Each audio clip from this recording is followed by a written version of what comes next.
Ronak, thanks so much for joining me for this conversation. I know we've been speaking about it for a while. I'm super excited to have this chat with you. To everyone listening, a quick overview of Ronak. Ronak is many things, but he's a writer, speaker, and in his words, a pracademic, which I absolutely love. He's been working in the intersection of politics, economics, finance for 15 years now, and has spoken with the likes of CNN, BBC, Al Jazeera, and now me. He's a director at Signal Risk, incredible company, you should check them out. And also he regularly kind of lectures at universities such as LSE, Gibbs in South Africa, Nanyang University in Singapore, and many others. Now, Ronak is one of the greatest connector of dots that I know. He's someone who has a way of summarizing things and branding them in a way that's really memorable and that really cuts to the heart of what we're talking about. And so given that we find ourselves in quite an interesting time in the world right now, a lot of things feel like they're in flux. I wanted the next episode to be one where we can zoom out a little bit, look at the macro picture, and then zoom down into the details and go, what does this mean for people? What does it mean for businesses? And what does it mean for society? So super excited to have you, Ronak. Welcome. Thanks for I want to dive straight into it, which is the world feels a little crazy right now. But is it? Because I often think the world feels a little crazy right now. And I remember thinking this many times in my life so far. But what do you think is going on in the world right now that maybe makes it a unique time? It definitely feels that way. And, in the words of the kids these days, the vibes are off and the energy is a little bit off. It does feel like there's a heavy energy politically, economically, and socially that's kind of quite prevalent throughout the world. And, if you look at the word of the year from last year, it was enshittification. And for your listeners who don't know what that means, it basically speaks to the gradual decline in user experience and the quality and enjoyment of online platforms and things. And I think that metaphor can be extended to kind of how we experience the world at the moment. It does feel quite difficult and quite tough at the moment. And I think a lot of that has to do with what happened in 2020 and the pandemic hangover, right? I think personally that we're in the third phase of the pandemic. The first was physical and biological. The second was mental. And now I think we're in the social phase. And I think that's what a lot of people are finding difficult to navigate. I've also got a theory that every time Liverpool win the Premier League, the world turns upside down. 1989, 1990, 2020, and now again. But I think there is a sense that something fundamental happened in 2020. The zeitgeist changed, and trust was broken. We saw a real breakdown in the way societies functioned. On an international level, we saw vaccine hoarding and vaccine apartheid. Domestically, we saw massive polarization around vaccines, around politics, around lockdowns. On an individual level, what did people go to the shops and do? They bought toilet rolls and they stocked up because there was no trust in societies. So I think that trust deficit that we saw being supercharged in 2020 has kind of persisted, and we're in this kind of next phase of flux. And it's when something breaks down, there has to be this kind of rumble in the middle, and then there's a breakthrough. And I think we're very much in this transition period at the moment. So interesting. Yeah, it's absolutely fascinating. I remember thinking the other day that COVID was 5 years ago, and it feels like almost unbelievable to think that it's been half a decade since something changed. What are some of those things that you think like fundamentally changed? Maybe we could talk about it like at a government level, then at a business level, and then we can talk individually as well. Yeah, I think the general theme is around social contracts. The social contract has broken down, and a social contract is the rules of engagement, the quid pro quo, to ensure stability, to ensure functionality, to ensure safety, that everybody plays by the same rules of the game. And we saw this breakdown on many levels. Like I mentioned, internationally, there was one set of rules for one set of countries and another for a different set of countries. We've seen the polarization around Ukraine and Russia, around Israel and Gaza. We've seen, the rise of the global south and push towards expanding the BRICS as well, the end of the global liberal order. And the architects of that system have kind of chucked it out as well. You look at Brexit, you look at Trump's isolationism in America first, massive sweeping changes, right? The levels of polarization we see in society around political discourse, left and right, woke and MAGA, vaccine or anti-vax, Israel and Palestine. We struggle for consensus these days in societies. And then on an individual level, everything from work from home to work from the office to modern dating, we are dealing with a new era. And I think that's what COVID did. It felt like there was a lot of kind of change in that era, but it marked the end of a certain chapter and a certain period in the global order and the new zeitgeist, and the mark of a new era. So I think all of those kind of fundamentally shifted the needle, and now we kind of live online. We're in this digital world, but nobody's really set the rules of engagement. People are now navigating how to kind of navigate friendships, how to navigate romance, how to navigate work in an online era, in a world where nobody gave us this playbook. And so everybody's kind of freestyling and figuring it out by themselves, and finding it really difficult, I think. So fascinating. I mean, it's quite interesting. The things you touch on are, I suppose, the things that I was feeling, and like I didn't quite know how to name it or how to label it. And it almost led to the creation of this platform, because I just had this burning feeling that there's just some tectonic things that are shifting when it comes to modern life. Like my observations were things like, how is it that we can connect with someone on any part of the planet and we don't even know our neighbors anymore? It's like we are like hyper connected and lonely. I just couldn't understand how things could be so polarizing. And I suppose this is a space where I try and explore those things and at least share my personal experiences of how I'm navigating it. So I wonder whether we should take some of those topics and actually get into them. Like, for example, when it comes to globalization, I think that's fascinating.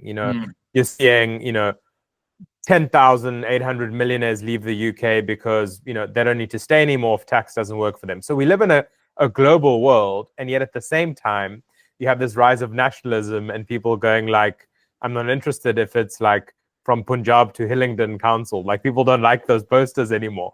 So how do we figure this out? How do we live in a global world, but with this undercurrent of like, hey, like, this is my patch? Like, how do you think about that? So, I mean, let's use the example of Donald Trump, I think, as an illustrative example, right? We had the Washington Consensus, the era of American domination through the 90s, through the early 2000s, and then this guy came along and he disrupted everything. And, a lot of people have said to me, why did Trump actually win the election last time? What was it? And I think, it wasn't, I don't think, even about Trump. It was the fact that he was able to be the avatar to the zeitgeist at the time, right? He captured the mood, he communicated effectively, and he captured a lot of the underlying resentment. People were in survival mode. A lot of people grew up saying, okay, there's a playbook here. I'm going to work hard, go to college, get a job. I'll be able to buy my house, 2.5 kids, white picket fence, and they feel shortchanged. Now they can't afford a house. They're struggling to buy eggs. Eggs are a luxury now. So crazy. When you kind of look at that, and then when you look at it in the context that the reality is very different to their expectation of what their lives would have been, there's pent-up resentment. And when that happens, people turn on each other. So in this kind of context, and I kind of don't want to kind of veer too much into politics, but this was, what were the trends? Inflation, incumbency, immigration. And Trump was the guy that captured that anger and that animosity. And also, we've moved from an era of optimism in the 90s, where we had leaders like Mandela, like Clinton, like Blair, even up until Obama, where we were selling hope and vision and values for the future. With social media and populism and austerity and QE, something changed, the conditions changed, and there's no real market for this. So he was able to tap into that very visceral feeling, and people want to feel something. And I think that's the thing. Now it's kind of shifted a lot to the negativity. And, in a world where emotions trump facts and logic, Donald Trump was able to tap into that. So again, kind of when people are in survival mode and they're desperate, they say, to hell with everything else, we're going to break things down. We don't care. The system doesn't serve us.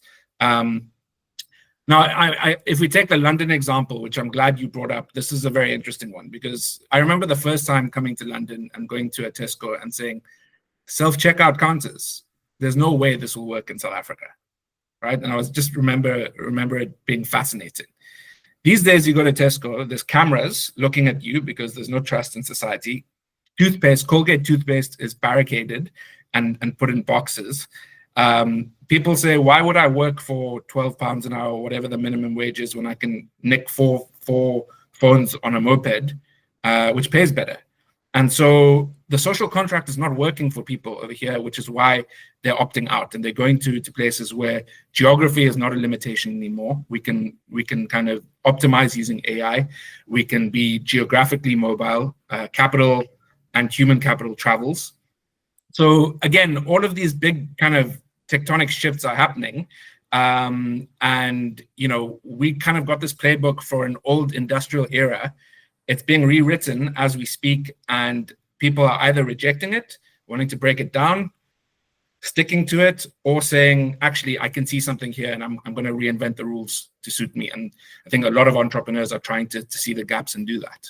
Yeah, it's so fascinating. What it made me think is that because I agree with you, I think like the playbook has really shifted, but without there being consensus on what the new playbook is, do we just default to the person who best points out that the playbook is now broken? So for example, in the example you've given on Trump, I think you're spot on, but I wonder like what the way forward is, which I'm sure we'll get into. But how do you see social media in this, or as I call it, anti-social media? That's a good framing, actually. So I think, social media, as you know, adds a lot of value. You can connect with a lot of people, but I think, modern social media has kind of has gone too far the other way, and the pendulum always swings. So we got given this toy, we loved it, we connected, and then it got corrupted, and people are kind of opting out of it. And I think a big part of the reason why we're seeing this anxiety and the stress and the exhaustion and the polarization in modern life is because of what I call the 3 C's, right? So we are unable to find consensus. Everything is polarized. The cost of everything is insane. You're paying nearly £4 for a coffee, $8 in the US. A babysitter is like $20. So that makes things very difficult. And in a world where people are trying to pay school fees and babysitters and look after their parents, who are kind of unable to stay relevant in this modern world, I think that's an issue. And then the biggest thing, and I think this is where it links to social media, is around community. It's given us the illusion that we're connected to people, but actually we're not. You think about, and I know we've had this conversation, I want to kind of see my 8 friends every weekend, go to a restaurant, have 8 items on the menu, and want a simpler life, because connections are about consistency and it's about community. And as I told you last weekend, I'm on a mission to make dinner parties great again, which is I think something that we're all lacking, right? And so you've got these hyper-stressed, hyper-polarized, very exhausted, broke people in survival mode, trying to figure this out. You're getting certain groups of people that are getting left behind, because social media can be very binary, right? And the tech overlords have figured out that actually people get more dopamine from going online and dunking on a person and saying you're an idiot, you're a dumbass, you're all of these kind of things than actually engaging with complexity. And it's terrible for conversation, it's terrible for understanding nuance, it's terrible for understanding complexity. So I think social media needs to be used selective. And I think just anecdotally looking at the way people of my generation and my friends use it, you can definitely see people are sharing less online. They're using it more for business, but there's intimacy in privacy, is what I'm finding. And if I look at my own kind of situation, a lot of this might be age, a lot of it might be the psychological portal that we all went through during COVID. But I used to love the fast city life. I want slower now. I used to love kind of the thrills and the adventure and the optionality. I want more nature. I want more stillness. I want more quality. I want less dopamine. I want more depth. I want less hedonism. I want more healing and spirituality. So all of these kind of things, these contradictions, I think have come out as a result of the optical illusion that social media, I think, offers. It's not real. We want less performance and we want to be present more. And I think we're seeing the pendulum swing towards more authenticity and real world connections again. So fascinating. I mean, you've spoken about so many themes that I'm going to be writing about in the coming weeks, because I think there are kind of like 10 big tensions that I've spotted in modern life, and you've woven a beautiful thread through all of them. Everything from we're more distracted than ever, through why is it that we have endless choice but can't choose? Like why? We have more options than we'd want. It's like the world is a buffet and we were unable to like pick what we want. So we gorge ourselves and then like complain that our tummy hurts, basically. So it's like all these things that I think are pulling us in different directions. And I think I'll explore a lot of them kind of in coming weeks and offer a few ideas. But something that I think beyond COVID that's really now accelerated the world, and I think is probably going to usher in the next wave of new rule books and etc. is AI. Obviously, buzzword. 90% of startups getting funded now are some link to AI. But at the same time, things are changing so quickly. If we just take a step back from the technology and we say, in a world where technology will be more faster and efficient at completing a whole bunch of tasks that people used to complete, which there's largely consensus on now, what do you think that means for like social contracts, etc.? Because as you've brilliantly put, we are educated, structured, etc., for an age that's moved on. So what does that mean now? What do you think going forward, like, it's going to mean for people in terms of employment, in terms of entrepreneurship, in terms of governments and economies? How do they think about it in a time when technology will be able to beat us at intellect? Yeah, so I think this is a complex one. I think the thinkers will be okay, right? And we're going to need to adapt our skill sets to be relevant. Because, if you were a lawyer charging time for, reviewing a contract, ChatGPT will do that for you in like 5 seconds, right? So you've got to adapt your skill set to be relevant. And, as the two of us have discussed on many occasions, understanding what questions to ask and what the right questions are is going to be, I think, the real skill. What are the inputs to make your life easier? Because if you can connect dots, connect people, connect ideas, I think that's where you can really optimize using AI. What would have taken you hours to do can compress, and your output can increase. You can achieve more connections. You can connect dots. You can outsource a lot of the work that you don't want to do. And that's kind of a bit of a waste of time. I mean, I treat ChatGPT as an analyst, to do a lot of the heavy lifting around certain work that either I kind of find quite draining or is kind of, is a bit like bland, but still takes time, like wordsmithing emails and stuff like that, spell checks. So I think what we've got to figure out is kind of where can it be best used? What are the skills that we need? I think, in a world which is noisy, which is busy, which is automated, I think creativity, communication, and curiosity becomes very important. And I think, figuring out, it's a work in progress. We don't have all the answers. And I think everybody's trying to figure out how it works for them. But the reality is that, you can either be pessimistic about this or you can adapt and make it work for you. And that's kind of the way that I'm thinking about it. Yeah.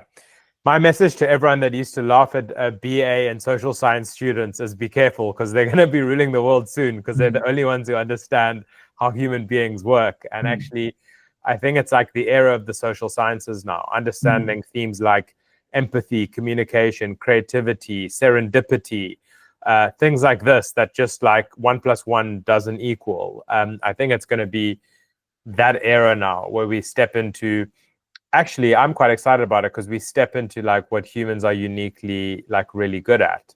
Exactly. Yeah. Yeah, I think, like reclaiming our humanity and learning how that fits into a technological world. And this is kind of what the fifth industrial revolution is about, right? With the fourth industrial revolution, we left people behind and they were laggards. And I think for AI to work effectively, we've got to bring humans along on this journey. We've got to give them a sense of purpose, a sense of belonging, and integrate sustainability and people into kind of these operating models, because otherwise we're going to have huge societal angst. Yeah, that's massively true. It's massively true. How do you think business leaders should kind of be thinking about this phase? In the people you work with and kind of the universities you speak to, what are the big themes that you think are going to dictate leadership as we head into this next era? So what I'm telling a lot of my clients is that, the same way that we are reimagining leadership and social contracts geopolitically and domestically within our politics, business also needs to realize that the game has changed and that they need to adapt, right? So I think there are a few common themes to every business across the world. I think obviously trade is very topical at the moment. The geometry of international trade is changing. Supply chains are being disrupted. The sentiment has moved towards the securitization of trade and industrial policy. That means new alliances, new adversaries, changes in the way that business is done. People call it deglobalization, globalization. What is going to emerge out of this, and what does globalization as we know it look like going forward in a world of Trump and trade wars? So I think that's a theme that's universally applicable to any business. I think the second one we've kind of touched on is technology. Most white-collar jobs, whether you like it or not, are going to have to become tech businesses. So how do you integrate AI into your thinking? How do you create these efficiencies? How do you adapt to these new realities to survive, basically? And what is your comparative advantage in a world where people can cost arbitrage, they can do things quicker, they can be more efficient? What are you adding? And I've had a discussion with a friend around this, and he kind of talks about this dilemma between scale and specificity, and you kind of having to pick one. And then I think the other big issue is talent, right? How do you retain talent? How do you adapt to talent? Different generations have different philosophies around work. Meaning, purpose, flexibility. There's a big drive now to get people back to the office, but in a world where people want, and I include myself in this, time and location flexibility. I've done interviews in my swimming costume on the beach in Mauritius. I value that flexibility and the ability to do stuff like that, but at the same time, it's very lonely to be a digital nomad and work in your apartment most of the time. You need connection, you need community. Then at the same time, in the Western world, populations are aging. So you've got this difficult circle to square where the politics is going right, but you need immigration, and the types of immigrants that will come in and do these kinds of jobs are black and brown. And so how does the economic rationale square with the politics? From an African perspective, where I do a lot of my work, should we be exporting this talent as a comparative advantage? And then if that's the case, how do we create these pathways back? Because given the demographic advantages we have, how do we make that work? So tech, trade, and talent, that trilemma, I think becomes very important. But then, from a more micro level, I think every MD, CEO needs to become a chief political officer as well. Corporate foreign policy is important, whether you like it or not. Reputation, narrative, the external shocks that are happening in this world, and the periodization of crisis is very quick. So you've got to be agile and adaptable. I think the fifth industrial revolution, as I've kind of mentioned earlier, around putting people at the center and integrating them and making them kind of coexist with AI, is very important. And then I think it's no longer a world where we're bound by geographic limitations. It's not either or, it's both and, right? So there's no growth in the Western world, so-called weird countries, Western, educated, industrialized, rich, and democratic. But there is growth in the global South, and the center of economic gravity is shifting east towards Asia, Africa, the Middle East. And what a lot of people are kind of saying is that, yeah, I won't pick either or, I'll do both and. I can spend 6 months in London and 6 months in Cape Town or something like that. So, understanding that the world is interconnected and you can optimize, and your business can kind of be getting different value in different areas and geographies of the world. And it also gives you a hedge from disrupted global value chains, I think, is becoming interesting and important, and a trend that I'm observing. Yeah, I love that. I have a theory that the most important capability going forward is going to be taste and discernment. And the reason for that is when you have a world where technology delivers an oversupply of anything and everything, every single piece of knowledge that's ever existed in the world and in the internet is available to anyone. Therefore, if anyone can write a book and a LinkedIn post, God forbid, they already are.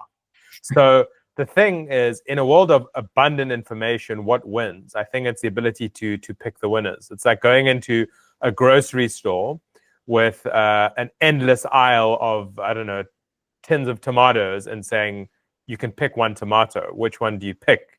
Now you'll have those people that just throw everything in the basket, and those that go, it's that one.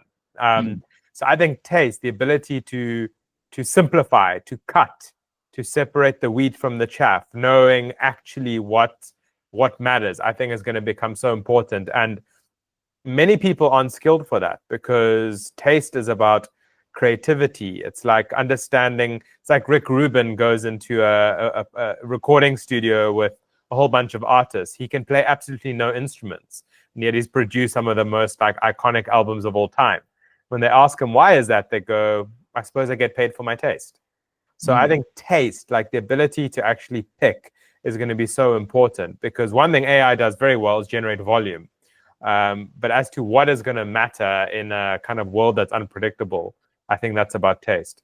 So I think we've painted quite a big picture of the issues, the challenges, the things that people are struggling with, which I agree with you on. That's why I started this platform. The thing that business leaders are struggling with.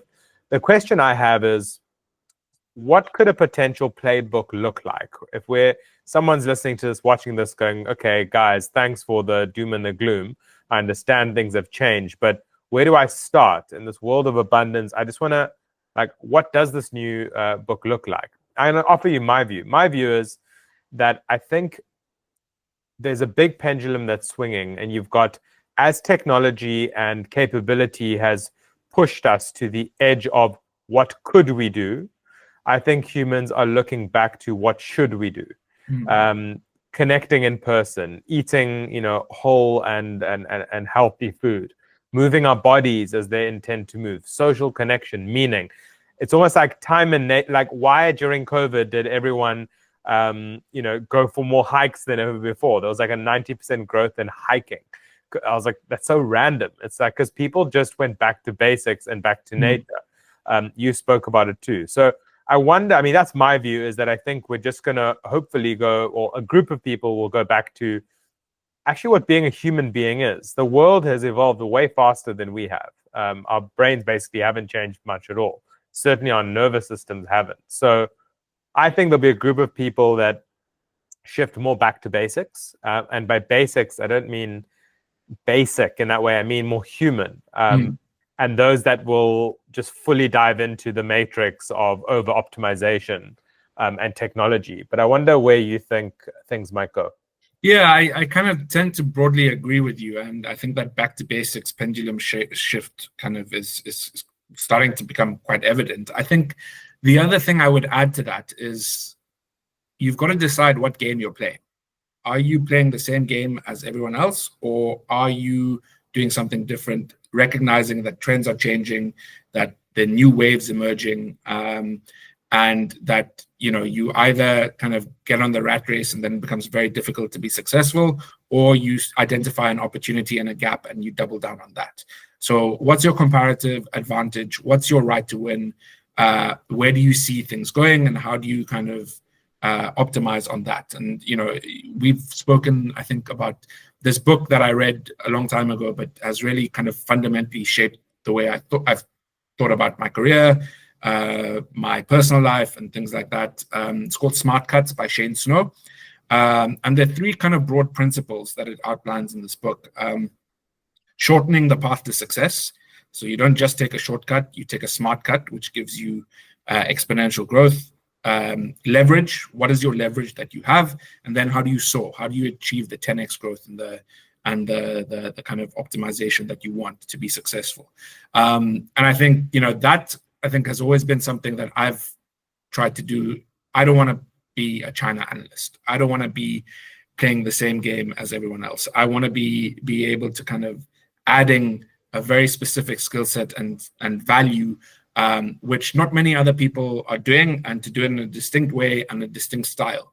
And I think that's important. I guess if I extrapolate this a little bit further on a micro level, there are a few things over the past few years that kind of I've realized and I've kind of adapted, because when you're conditioned to be a millennial who just works hard and that's the solution to everything, and then you have burnout and you crash and the system changes and the rules of the game change, you've got to kind of figure stuff out. So, there are a few things that I think are quite important. And I would say being interested rather than being interesting is very important. In a world of AI, emotional intelligence and EQ is going to matter a lot. I think doubling down on relationship capital is huge. And, we emphasize the value of other relationships, but probably the most important is the one you have with yourself. And having been on this roller coaster for the past few years, the ups and downs of London life, I think that belief is important. Linked to that, you need, I think, to be successful in this world is irrational optimism, but strategic pragmatism. It's easy to be negative. It's easy to be cynical, but, being optimistic, being hopeful, spreading that kind of positive contagion, I think, becomes a skill set. One of the things that I've adopted is having a personal board of advisors. Who are the 5 or 6 people in your life that you can go to for unfiltered, unvarnished advice, who will hold you accountable, will call you out on your bullshit, who've got your back, but who are going to kind of give you good advice. And that can be different people. You can have your mom on your board. You can have your wife on your board. You can have certain people that you talk to about professional stuff and certain people you talk to about personal stuff. But I think that accountability mechanism becomes quite important. And then, probably the one of the biggest kind of realizations that I've had is around transitions, right? So you have a reckoning, you have a rumble, and then you have a revolution. That's kind of how Brene Brown articulates it. But you're allowed to change your mind, and you're allowed to outgrow things, and you're allowed to have different phases in life and be in different places for those, and have different seasons and have different reasons for that. And too often I think we adopt a linear approach to our careers and our life, and in keeping with this theme of new world, new rules, rip it up, start again. It's a world of endless possibility. So getting comfortable with that ambiguity and that disruption and being a bit unsettled is kind of okay. You know what? I absolutely love that. And I think it's such a powerful way for us to leave people in this conversation. I think what you've provided is a really powerful and wise counsel on where the world is. I think a lot of people perhaps had this feeling like me or inkling that things have changed, but maybe haven't quite been able to articulate it. And I think the way you've captured around social contracts and how that's shifted on every single level of society really nails it. And then importantly, I really like some of the wisdoms that you've shared in what we can do about it. I think that the best things always start with self-awareness, and then the ability to actually just try, not take things as kind of sacrosanct and actually play your own game. I think that is so powerful. And honestly, I think it's a perfect place to leave this conversation. Is there any final, if I would say, what's your top habit or hack for modern times? It can be as small as big or as big as you want. what's something that you always fall back on when you feel things are getting a bit too overwhelming? I think authenticity is a superpower. And how do you what's your habit or hack to remind yourself to maybe stay authentic when things get interesting? Yeah, I think just, trusting your nervous system. I meet a lot of people. I do a lot of different things. Energy goes where energy flows. And I think in the past, I've kind of overextended myself or been a bit of the people pleaser. And I'm kind of just learning to trust how things feel and the energy around that. And, there's in a world where, you are competing with lots of people doing the same thing. It hasn't been an easy ride to get here, but getting to the point where you embrace your style, your values, your system, the things that work for you, I think in the long run saves you a lot of mental and emotional stress. I love it.